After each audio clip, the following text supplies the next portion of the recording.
Bonjour chers amis, dans ce mois de février où nous avons commencé avec la fête de la présentation par méditer sur ces deux belles figures de grands-parents que sont Siméon et Anne. Comme a pu le faire le pape François, voyant dans ces deux personnages bibliques, Siméon et Anne, des personnes d'un certain âge, abîmés dans la prière, dans la sagesse, et qui accueillent ce jeune couple avec leur enfant. Donc ça constitue une scène où se rencontrent des générations pour porter vraiment le plan de Dieu sur la famille. Alors c'est donc être grands-parents, c'est beaucoup plus que être des nounous, subir une sorte de conséquences de ce que nos enfants ont eu eux-mêmes des enfants et que nous essayons de nous accrocher plus ou moins à ces nouvelles familles qui se fondent autour de nous. C'est beaucoup plus que tout cela, c'est vraiment une mission. Il y a une mission qui repose sur les grands-parents. Et plus que jamais, on voit bien combien les grands-parents deviennent ce chaînon qui est quelquefois manquant, un chaînon qui est très nécessaire à la vie de nos jeunes familles. Les grands-parents prennent de plus en plus d'importance, je le crois. Ils ont aussi certaines souffrances qui sont peut-être plus fortes. On entend très souvent le fait que leurs petits-enfants n'ont pas la foi. C'est quelquefois une source de grande souffrance pour eux. Ils ont aussi d'autres tâches. Voyons un peu ce que sont ces missions des grands-parents. Nous allons commencer par parler d'une mission importante qui est une mission d'unité. Pourquoi ? Parce qu'aujourd'hui on dit que la famille a tendance à s'éclater et donc il y a des forces de division qui sont dans les familles. D'abord parce que les couples sont atteints trop souvent par des séparations, au moins quelquefois des difficultés de communion, de dialogue, etc. Donc une tendance un peu centrifuge dans les couples, mais aussi dans les familles. Par exemple, quand les adolescents ne sont plus en communion avec leurs parents, quand les adolescents encore plus grands, là il s'agit sans doute de petits-enfants déjà bien grands, quittent le nid familial avec des dissensions, etc. Donc cette tension, vous voyez, qui est dans les familles et pour lesquelles les grands-parents reçoivent vraiment une mission de tenir un peu tous ces membres-là pour créer vraiment un esprit de famille. Une famille où il va y avoir des cousinades, où il va y avoir des rapports importants avec les beaux-frères, les belles-sœurs, etc. La mission des grands-parents est vaste. Prendre soin de tous, de chacun, mais dans l'unité. Et ça, c'est tout un art. Et c'est un art que possède un charisme qui relève des grands-parents. Il y a aussi, nous le verrons après, participer à l'éducation des petits-enfants. Et on verra que ce n'est pas d'abord eux qui ont cette mission, pourtant dans les faits, par délégation en tout cas, très souvent ils se trouvent en situation d'avoir à éduquer les petits-enfants de façon temporaire ou de façon récurrente, quand ils les ont chez eux à intervalles réguliers. Enfin, nous verrons, mais ce sera peut-être la prochaine fois, qu'ils ont aussi une tâche de transmission de toutes ces valeurs de la vie et transmission de la foi. Alors voilà donc qu'il y a une véritable alliance des générations qu'il faut arriver à promouvoir. C'est ce que le pape François employait comme expression, alliance des générations, qui est essentielle, parce que c'est sur cette alliance des générations que se fonde d'abord une famille heureuse et équilibrée, mais aussi même une société heureuse. Alliance des générations parce qu'il faut lutter contre cet individualisme où chacun se débrouille un peu tout seul.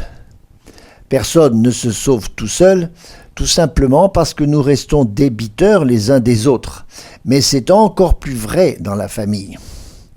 Alliance des générations parce qu'il faut sortir de cette mentalité qu'on a appelée le jeunisme, la jeunesse éternelle, avec ne plus savoir quoi faire des vieux, qui sont soit inutiles, soit ils sont hors du champ parce qu'ils ne comprennent pas les évolutions contemporaines. alors que c'est dans cette alliance des générations que chaque génération va pouvoir tirer du bon de la génération d'à côté. Bien, encourager à réconcilier les générations, non seulement qu'elles soient alliées, mais quelquefois aussi réconciliées, parce que justement, il peut se faire de ces tensions, de ces différends qui apparaissent dans les familles à cause des différences. Pourquoi parler d'alliance des générations? Parce que ces différences sont à la fois très bonnes, et ce sont les différences, imaginez les différences de sexe, les différences de génération, les différences d'opinion. Il y a dans les familles quelquefois maintenant des régimes alimentaires complètement différents. Il y a des cultures qui peuvent être différentes. Quand la famille s'est élargie avec une fille qui a épousé un Sénégalais, un fils qui va se marier avec une Australienne et le troisième qui vit en Angleterre, etc. Cette alliance des cultures, quelquefois alliance des religions, bien sûr, et puis tout simplement des styles de vie. Il y a aussi dans nos familles ces différences qui apparaissent et peut-être plus accusées aujourd'hui à partir de situations, comme on dit, irrégulières. Je pense au concubinage où beaucoup de nos couples aujourd'hui ne dépassent pas, si je puis dire, le stade du concubinage. Ce qui fragilise d'abord leur union, mais qui aussi ne donne pas un exemple pour les générations qui suivent. Il y a l'homosexualité aussi qui peut frapper nos familles. Voilà quelque chose qui peut rester aussi très douloureux. Voilà ces différences qui peuvent être source de différends. Et puis, il s'ajoute bien sûr des désaccords dans une société qui est devenue, on va dire, un peu plurielle, où à la fois l'individualisme grandit, mais en même temps le multiculturalisme. Et ce qui veut dire qu'on peut être tout à fait en désaccord sur des tas de choses, des opinions, des religions, etc. Mais être en désaccord, ça ne veut surtout pas dire que l'on ne s'aime plus, ou qu'il n'est pas possible de s'aimer parce qu'on est en désaccord. Parce que être d'accord, c'est au plan cognitif, ça se passe dans la tête, alors que s'aimer, ça se passe dans le cœur. Ce ne sont pas les mêmes registres. Les registres de l'esprit et le registre du cœur. Or, il faut pouvoir unir amour et charité, pouvoir unir amour et vérité plutôt, amour et vérité, et c'est donc parce que peut-être nous pouvons garder des désaccords, mais par ailleurs nous sommes capables de travailler à de l'unité, c'est-à-dire de nous aimer au-delà de nos différences. Voilà comment être différent, c'est au contraire une chance pour ne pas justement rester dans son petit avis personnel et de s'ouvrir à ce qui se passe d'autre, particulièrement par les rencontres familiales. Il s'agit en tout cas pour les grands-parents d'accepter de ne pas entrer en scène comme des sauveurs de tout savoir, mais de rester des protagonistes et même des témoins de ce qu'ils ont vécu et de leur façon de comprendre le monde. C'est comme ça qu'il y aura une richesse dans la succession des générations. Il y a cette expérience de l'altérité qui est si importante parce qu'elle façonne les jeunes esprits, les esprits des petits-enfants, justement parce qu'ils se confrontent à cette variété qu'ils vivent au sein de leur famille, mais la famille au sens large. Voilà cette beauté qu'il y a à être des grands-parents pour veiller à cette unité. Pour cela, il faut sans doute, pour faire de l'unité, il faut privilégier justement l'amour familial, vivre l'amour en famille, pour que les conflits habituels puissent se résoudre aussi, c'est-à-dire aussi avoir des gestes de pardon, de favoriser ces rencontres familiales pour que se crée une unité, avec les moyens que sont les rites familiaux, Regardez comme il est bon que dans une famille, on se retrouve régulièrement, je pense à la période de Noël ou de l'été, où on peut échanger des photos, où on peut avoir ce moyen extraordinaire qui s'appelle le WhatsApp ou les Familéos, toutes ces technologies qui peuvent être mises au service de l'unité, justement.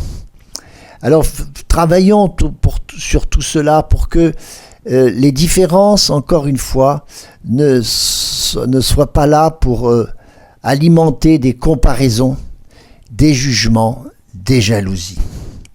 Il y a des petites règles simples qui sont comme implicites quand on décide, quand on est dans des réunions de famille, de ne pas justement accuser des différences, mais au contraire de les dépasser. Et de découvrir que si on s'aime, et on s'aimera très profondément, parce que justement, nous ne sommes pas identiques. Nous te saluons, ô toi Notre-Dame, Marie Vierge Sainte, que drape le soleil, couronnée d'étoiles, la lune est sous tes pas. En toi nous est donnée l'aurore du salut.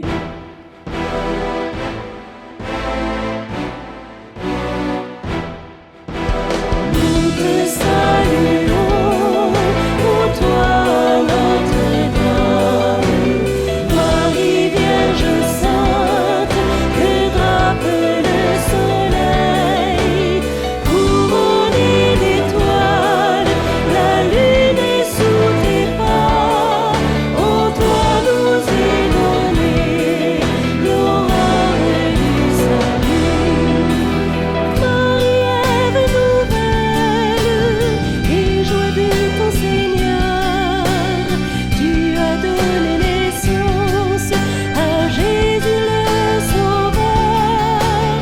Par toi nous sont ouvertes les portes du jardin.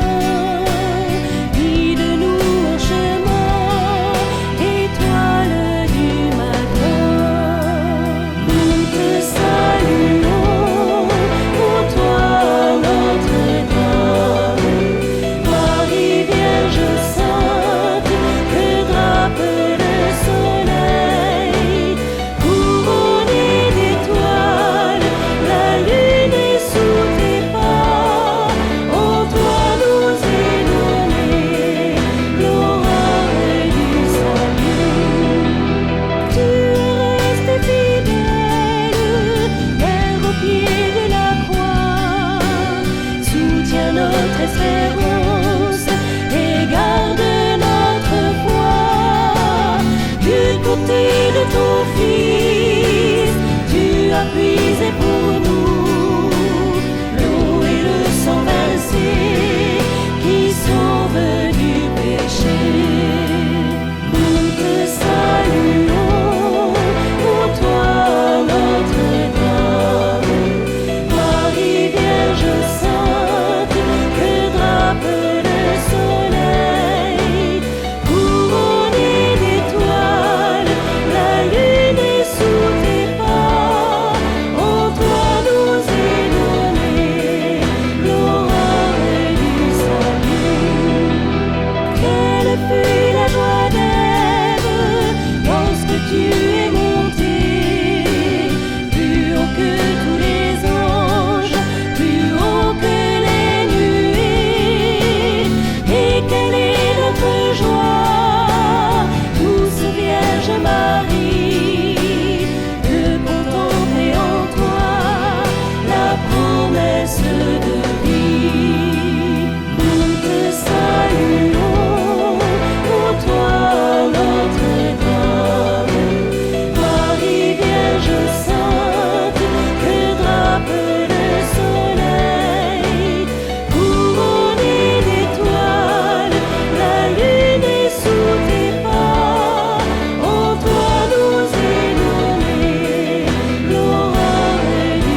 Vierge sainte que drape le soleil, couronnée d'étoiles, la lune est sous tes pas. En toi nous est donnée l'aurore du salut. Alors, un autre aspect de la mission des grands-parents, c'est la tâche éducative. Disons tout de suite que ça va d'abord procéder de deux choses. De l'espérance que nous pouvons avoir dans la vie, qui nous permet d'apporter quelque chose de plus à des générations qui sont trop écrasées par des informations qu'ils reçoivent de partout, notamment des réseaux sociaux, et qui leur font une peinture du monde particulièrement pessimiste. Donc avoir à transmettre, éduquer à l'espérance, éduquer à la liberté, pour ne pas être soumis à cette avalanche de mauvaises nouvelles qui brise beaucoup la jeunesse aujourd'hui. Donc vous voyez là, il y a une tâche éducative à donner un autre esprit pour que ces jeunes reçoivent de nous, grands-parents, qui avons pourtant aussi vécu d'autres épreuves, une sorte de sagesse dont ils ont besoin pour continuer à croire, à espérer dans ce monde qui sera de plus en plus le leur en grandissant. Mais c'est aussi que nous avons une certaine légitimité à les éduquer, soit parce que les parents conçoivent certaines fragilités. Je pense à des parents, par exemple, qui sont divorcés ou qui connaissent des difficultés matérielles, ou trop souvent un travail trop absorbant des deux parents qui fait qu'ils sont demandeurs de ce relais de la part des grands-parents. Et donc il est naturel que l'on puisse aider des parents quand ils n'ont pas toujours les moyens et surtout le temps d'être avec leurs petits-enfants pour les éduquer. Et voilà pourquoi, alors c'est sans doute parce que c'est aussi un aspect de garde, il faut garder les enfants, mais les gardant sur des périodes quelquefois assez longues, il va de soi que en même temps les parents doivent nous déléguer une part de l'éducation. C'est-à-dire que c'est par remplacement des parents que nous sommes nous-mêmes des parents de substitution, nous sommes des éducateurs de leur part. Car il est un principe, pour ce qui est de l'éducation, qui est très important, l'éducation relève des parents. Et il y a un principe de subsidiarité pour les grands-parents, c'est-à-dire qu'ils se placent à ce moment-là sous l'autorité des parents. Vous voyez que c'est une inversion, parce que naturellement, nos enfants qui sont devenus adultes nous ont été plutôt soumis, c'est-à-dire que nous avions l'autorité parentale sur eux. Et dans la façon dont nous devenons grands-parents, il y a cette inversion qu'il faut bien accepter.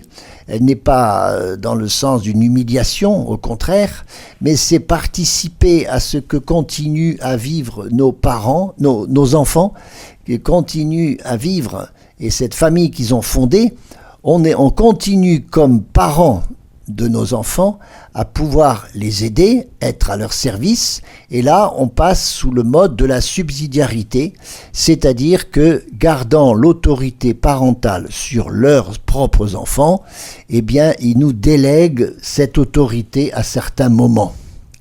Voilà, c'est de la foi de la loi naturelle, mais c'est aussi parce que ça brise un peu la famille nucléaire où il n'y a que les parents et les enfants. Et ça peut être un peu enfermant. Et les petits-enfants trouvent une certaine grâce à justement entendre un autre son de cloche, entendre autre chose de la part de leurs grands-parents. Mais la subsidiarité, ça veut dire que nous agissons par délégation, c'est-à-dire en conformité, plus ou moins, mais en conformité avec l'éducation que donnent les parents. Et on ne s'amuse pas à faire quelque chose de complètement différent, voire d'opposé. Et c'est donc en grande communion avec les parents que nous apportons nos talents, notre expérience, pour de fait éduquer, entre guillemets, nos petits-enfants. C'est autre chose que d'être simplement des nounous. Et je crois que trop de grands-parents restent à ce stade de nounou. On attend beaucoup plus des grands-parents que de nounous pour que justement les petits-enfants apprennent quelque chose. Et ils ont tant à apprendre de leurs grands-parents, à cause de leur expérience. C'est l'expérience des grands-parents qui justifie justement, qui légitime cette tâche, cette mission d'être des éducateurs. Simplement en restant toujours à leur place, en s'imposant jamais, en respectant une certaine distance par rapport à l'éducation que les parents peuvent eux-mêmes exercer. Mais transmettre, c'est aussi parce que nous avons des valeurs fondamentales. C'est pas les éduquer simplement pour les aider à faire des exercices de mathématiques ou de rédaction, mais c'est aussi transmettre tout le reste, cette sorte de philosophie, ces valeurs fondamentales qui donnent beaucoup de sens et de plénitude à la vie. Voilà donc, ça nous revient, et là peut-être avec une difficulté qui peut se présenter, c'est que nous n'avons pas souvent élevé nos propres enfants comme nos enfants éduquent à leur tour leurs propres enfants. Il y a eu un décalage, il y a eu une transmission de la façon d'éduquer qui ne s'est pas forcément faite. Et en tout cas, il y a aussi une évolution dans les mœurs, dans les tempéraments, dans les façons de voir les choses, qui nous font bien comprendre qu'aujourd'hui, on éduque d'une autre façon. On laisse beaucoup plus d'autonomie aux enfants. On a aussi du mal avec l'autorité. C'est peut-être le cas de nos propres enfants qui n'ont pas vraiment d'autorité sur leurs enfants. Et ils sont peut-être demandeurs que nous-mêmes, nous ayons aussi cette autorité. En tout cas, il y a tout ce monde de l'éducation positive qui s'est beaucoup répandu, à commencer par l'école, mais aussi dans la mentalité des parents d'aujourd'hui. Une éducation positive qui est toujours, comme on dit, bienveillante, qui vise beaucoup plus d'accord de la part des enfants, d'écoute de leurs émotions, etc., mais qui quelquefois, justement, est un peu excessif. Et nous avons envie quelquefois de remettre les pendules à l'heure, de faire comprendre ce que c'est que l'autorité, qui est un véritable service pour l'enfant, que l'enfant ne peut absolument pas faire tout ce qu'il veut. C'est une conception biaisée de la liberté. Donc nous avons une vision de l'éducation qui peut avoir aussi toute sa valeur. Et je connais beaucoup de jeunes parents aujourd'hui qui cherchent à apprendre à être parents. Et dans ce sens, vous voyez que la mission d'éducation des grands-parents va se trouver parfaitement à sa place quand nous le faisons parce qu'ils nous le demandent. C'est parce qu'ils nous le demandent. Et voilà donc ce qui va faire quelque chose de très équilibré. Et le petit enfant va bien comprendre la différence qu'il y a entre ses parents et ses petits-enfants, parce qu'il y aura une complémentarité dans l'éducation. Et non pas des éducations qui s'affrontent et qui s'opposent. Éduquer, c'est donc une tâche qui est si belle. Vous l'avez fait quand vous étiez parents, mais maintenant que vous êtes des grands-parents, vous avez cette attention plus sage à tout ce que un petit enfant a besoin d'entendre. C'est aussi se prêter à préparer leur vocation future, vocation au mariage, en leur parlant des attendus, des points essentiels du mariage, parce qu'on ne les enseigne plus, ils ne les reçoivent plus dans une société aujourd'hui qui ne sait plus ce que c'est même que l'amour. Il y a tous ces éléments de valeur essentielle à la vie qui nous appartient peut-être plus à nous grands-parents de transmettre avec beaucoup de patience et de délicatesse. En tout cas, si même nous sommes en conflit avec nos enfants sur cette question de l'éducation, ne perdons surtout pas le dialogue, la patience, pour que quand les enfants grandissent, ils puissent aussi se refaire cette solidarité familiale, pour que nous apparaissions vraiment comme désireux du bonheur de nos petits-enfants, leur apporter tout ce que nous pouvons, dans la mesure où les parents, bien sûr, nous y autorisent. Mais c'est capital que ce soit fait, encore une fois, en communion avec les parents. Et c'est comme ça qu'un esprit de famille peut bien se fonder sur une entente, je dirais une entente cordiale, c'est une entente avec le cœur, même si ça l'est pas avec l'esprit, une entente cordiale des grands-parents et des parents. Et ça, c'est de l'or pour justement à la fois créer l'unité de cette famille, mais aussi que quelque chose soit transmis et que les grands-parents ne soient pas simplement relégués au fond d'une future EHPAD. Voilà les belles choses que nous vivons comme grands-parents à transmettre et à créer toute cette unité autour de notre famille.